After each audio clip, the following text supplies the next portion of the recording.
நீங்கள் ரெடி சொன்னதும் ஆரம்பிக்கிறோம்.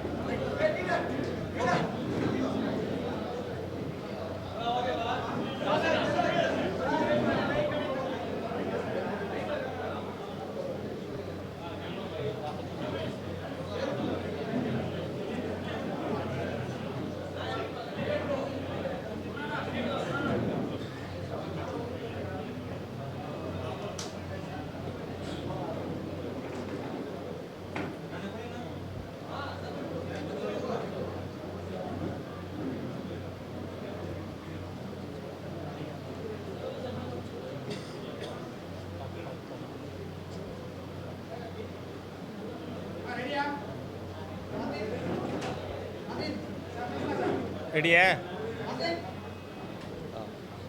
அனைத்து ஊடக நண்பர்களுக்கும் இனிய மாலை வணக்கங்கள்.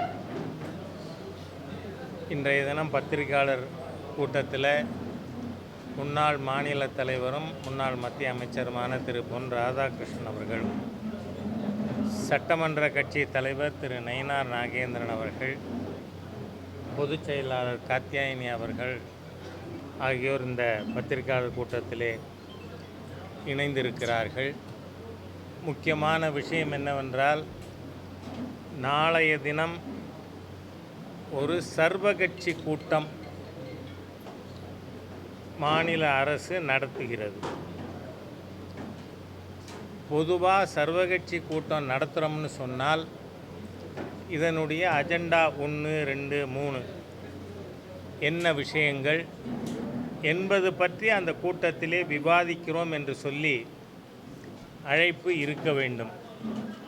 ஆனால் வரிசையாக ஆளுங்கட்சி அதனுடைய கருத்துக்கள் பல்வேறு விஷயங்கள், நீட்டிலிருந்து ஆரம்பித்து யூஜிசியோட விதிகள் அது எங்களுக்கு எதிராக இருக்குது அப்படிங்கிறத கொண்டு வந்து ஒரு செட் அஜெண்டா, இன்ன பர்பஸுக்கான கூட்டம் இது அப்படிங்கிறது அந்த கம்யூனிகேஷனில் இல்லை.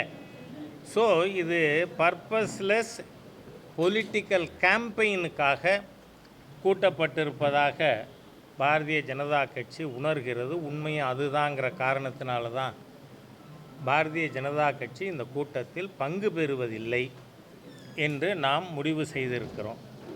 அது மாத்திரமல்ல, தமிழ் மாநில காங்கிரஸ், இந்திய ஜனநாயக கட்சி போன்ற கட்சிகளும் தாங்கள் அந்த கூட்டத்தில் பங்கு பெறுவதில்லை என்று ஏற்கனவே அறிவித்திருக்கிறார்கள்.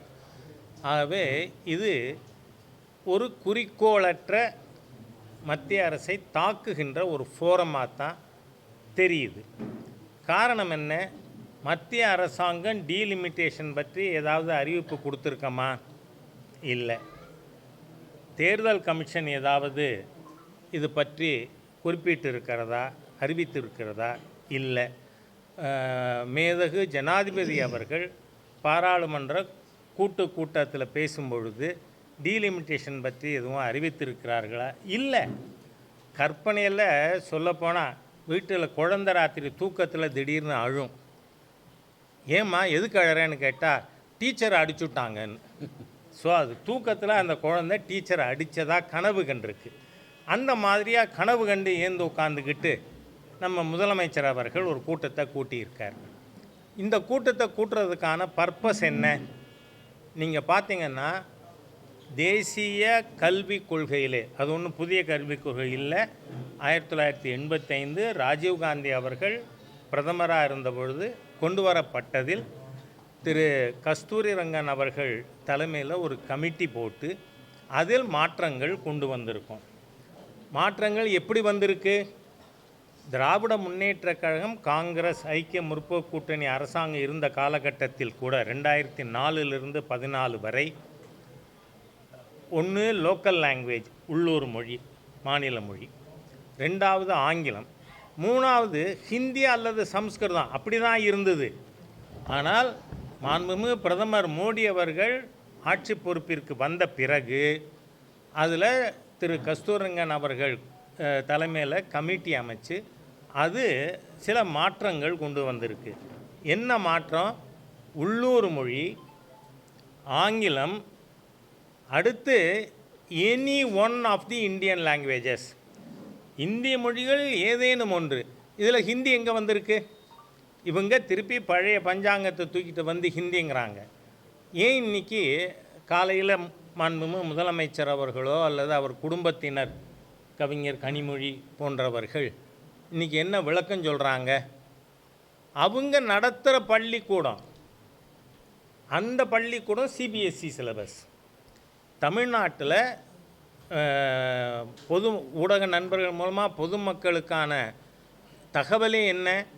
இன்று அரசு பள்ளியில் படிக்கின்ற மாணவர்களின் எண்ணிக்கையை விட தனியார் பள்ளியில் படிக்கின்ற மாணவர்களின் எண்ணிக்கை அதிகமாக இருக்குது.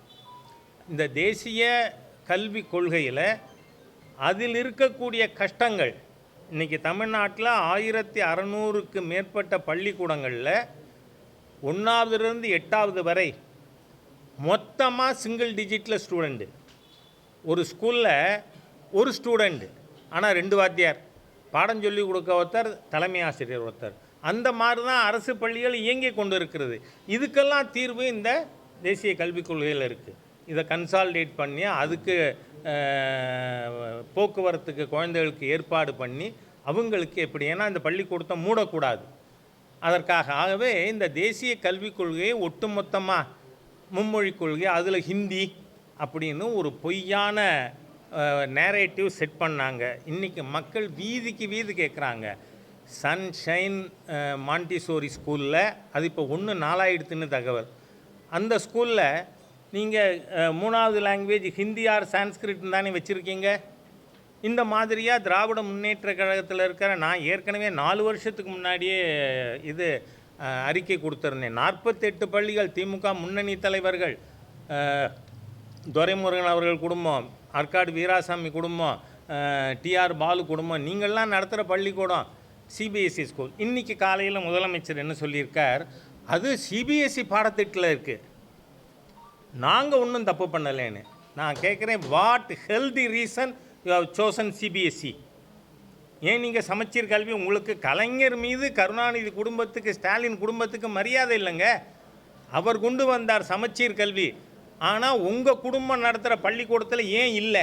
இந்த கேள்வி மக்கள் கேட்க ஆரம்பித்த காரணத்தால் இன்றைக்கி இந்த தூக்கத்திலிருந்து கனவு கண்டது மாதிரியாக டீலிமிட்டேஷன் அப்படின்னு டீலிமிட்டேஷன் பொறுத்தவரை மாண்புமிகு உள்துறை அமைச்சர் அது எந்த தென்னிந்திய மாநிலங்களும் தெளிவாக சொல்லியிருக்கார். கோயம்புத்தூரில் இது பற்றி அவர் பேசும்பொழுது எந்த மாநிலமும் அதனுடைய விகிதாச்சாரம் பாதிக்கப்பட மாட்டாது அப்படின்னு சொன்னதுக்கப்புறம் திருப்பி என்ன கேள்வி? இந்த கூட்டத்தை இட் ஹஸ் பிகம் இன்ஃப்ரக்சுவஸ்.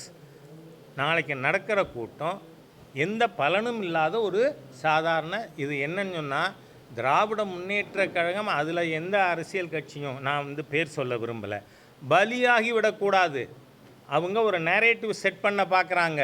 நடக்காத பொய்யான ஒரு விஷயத்தை வைத்துக்கொண்டு, கற்பனையான விஷயத்தை வச்சுக்கிண்டு, அதனால தான் பாரதிய ஜனதா கட்சி இந்த கூட்டத்தில் கலந்துக்கிறது இல்லைன்னு முடிவு பண்ணியிருக்கோம். நாளை தினம் இது பற்றி ஒரு வெப்சைட்டே உருவாக்கி கையெழுத்து இயக்கம் நாளையிலிருந்து துவங்கி 90 நாட்களுக்கு மக்களை நேர சந்தித்து, இங்கே பாருங்கள் 2 விதமான கல்வி. ஏன் தனியார் நடத்துகிற, ஸ்டாலின் குடும்பம் நடத்துகிற, டிஆர் பாலு குடும்பம் நடத்துகிற, துரைமுருகன் குடும்பம் நடத்துகிற பள்ளிக்கூடத்தில் நீங்கள் ஹிந்தி சம்ஸ்கிருதம் சொல்லிக் கொடுப்பீங்க, ஆனால் அரசு பள்ளியில் ஏதாவது ஒரு இந்திய மொழி. நான் கேட்குறேன், தமிழ்நாட்டில் 37% மொழி சிறுபான்மையினர் இருக்காங்க. அவர்கள் ஏற்கனவே முதலமைச்சருக்கு எழுதியிருக்காங்க, எங்கள் தாய்மொழியாக இருக்கிற தெலுங்கு, கன்னடம், மலையாளம் போன்ற மொழிகளை எங்கள் குழந்தைகள் படிக்கிறதுக்கு ஏன் வாய்ப்பு கொடுக்கக்கூடாது? இந்த சமயத்தில் நான் ஒரு விஷயத்தை ரீகால் பண்ண விரும்புகிறேன். முன்னாள் முதலமைச்சராக இருந்த பெருந்தலைவர் காமராஜர் அவர்கள், அவர் சொன்னார், ஒரு குழந்தை தெலுங்கு படிக்கணும்னு கேட்டாலும் அதுக்கு அரசாங்கம் ஏற்பாடு செய்து தர வேண்டியது அவர்கள் கடமை, அரசாங்கத்தின் கடமைன்னு.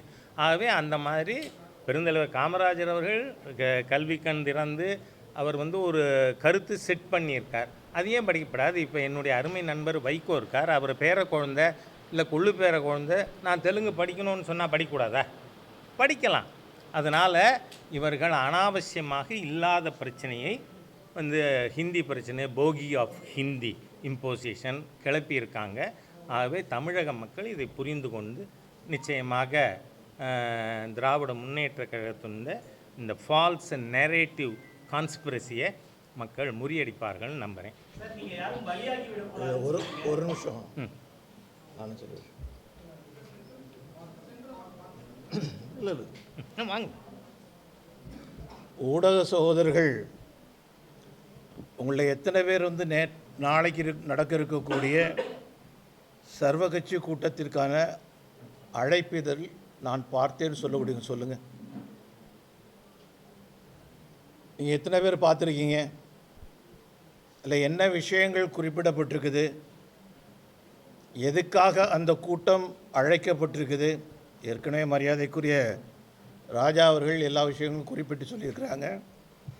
தயவு செய்து ஊடக நண்பர்கள், சர்வ கட்சியை சேர்ந்தவர்கள், நாளைக்கு யாரெல்லாம் அந்த கூட்டத்திற்கு போக வேண்டும் என்று முடிவெடுத்திருக்கின்றார்களோ விரும்புகின்றார்களோ அவர்கள் அரசின் தரப்பிலிருந்து அழைக்கப்பட்டிருக்கக்கூடிய அந்த அழைப்பிதழை முழுமையாக நீங்கள் மீண்டும் படியுங்கள். அதில் என்ன குறிப்பிடப்பட்டிருக்கின்றது?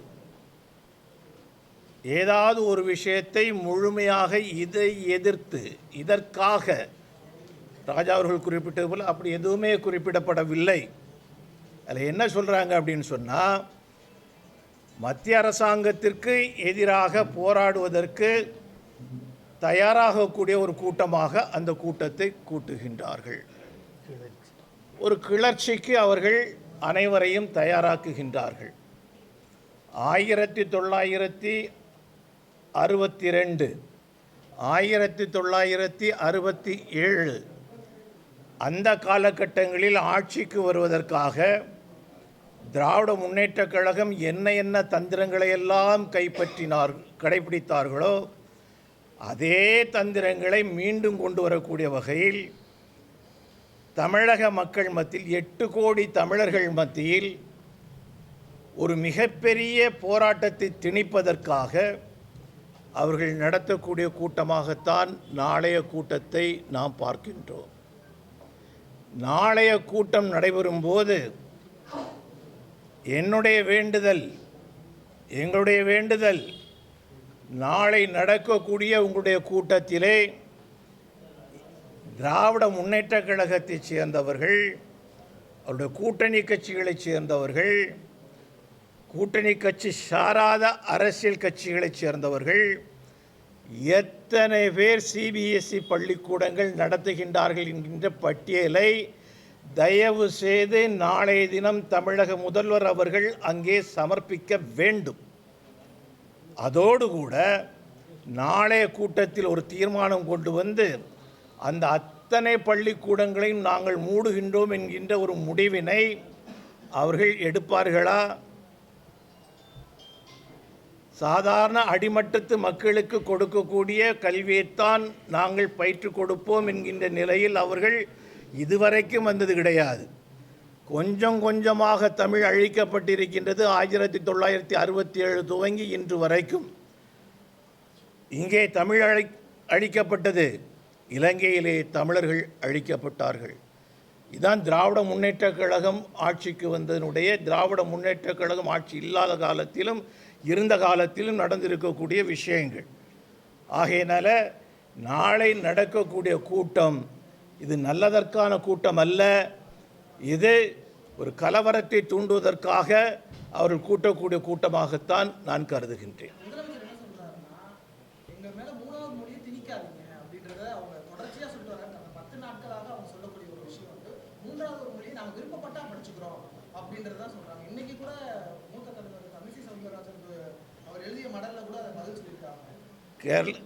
நாங்கள் கேரளா மாநிலத்தினுடைய அருகாமையில் இருக்கக்கூடியவங்க, கன்னியாகுமரி மாவட்டம், இதேபோல் வேலூர், அந்த எல்லா இடங்கள்லையும் அங்கே இருக்கக்கூடிய தமிழர்கள் தெலுங்கை தாய்மொழியாக கொண்டவர்கள் கிடையாது, மலையாளத்தை தாய்மொழியாக கொண்டவர்கள் கிடையாது. தமிழ் முழுக்க தமிழை தாய்மொழியாக கொண்டவர்கள். மலையாளம் பேசுகிறார்களா இல்லையா? தெலுங்கு பேசுகிறார்களா இல்லையா? மற்றவங்களை யாரையும் வெறுக்கிறாங்களா இல்லையா? யாரையும் வெறுக்கிறது கிடையாது. இவர்கள் அதை பயிலுகிறார்கள், விருப்பப்பட்டு பயிலுகிறார்கள். அப்படி விருப்பப்பட்டு பெரியவர்கள் பயிலும்போது விருப்பப்பட்டு குழந்தைகள் ஏன் படிக்கக்கூடாது? ஆப்ஷன்லாம் கொடுத்தா தானேங்க. விருப்பப்பட்டு குழந்தை எடுத்துக்கணும்னு நினைக்குது, அதை படிக்கணும்னு அப்படின்னா அது வந்து சிஸ்டத்தில் கொண்டு வந்தால் தானே எடுத்துக்க முடியும். இல்லைன்னா நீங்கள் பேசக்கூடாது படிக்கக்கூடாதுன்னு குறவலையை நெருக்குவது போல் தானே. அதைத்தான் நாம் சொல்றோம்.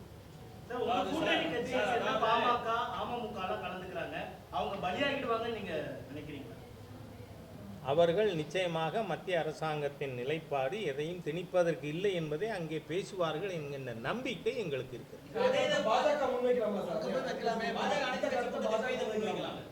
நான் ஏற்கனவே சொல்லியிருக்கேன், நீங்கள் வேகப்படுறதுல அர்த்தம் கிடையாது.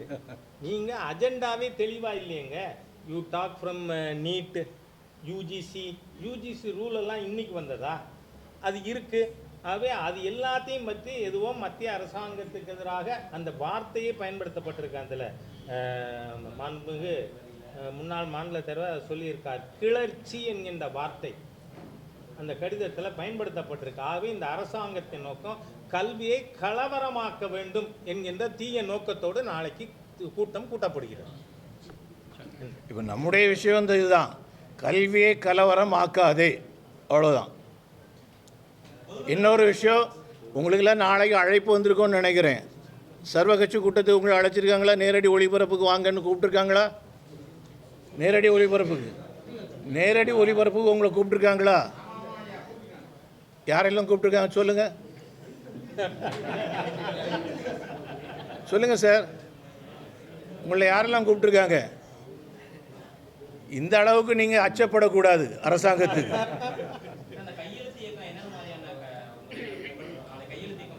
நாளைக்கு மாலை அனைவருக்கும் சமமான கல்வி, அனைவருக்கும் சமமான கல்வி. இதில் எந்த பாகுபாடு பார்க்கக்கூடாது. வசதி படைத்தவன் வசதி படைக்காதவனுக்கு கூடிய பாகுபாடு இருக்கக்கூடாது. அதிகாரம் படைத்தவன் அதிகாரம் படைக்காதவன் என்கின்ற பாகுபாடு இருக்கக்கூடாது. எல்லா வீட்டு குழந்தைக்கும் சமமான கல்வி.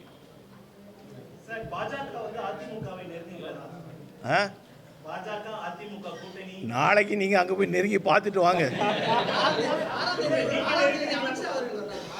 அது வேறு அரசு நிகழ்ச்சி.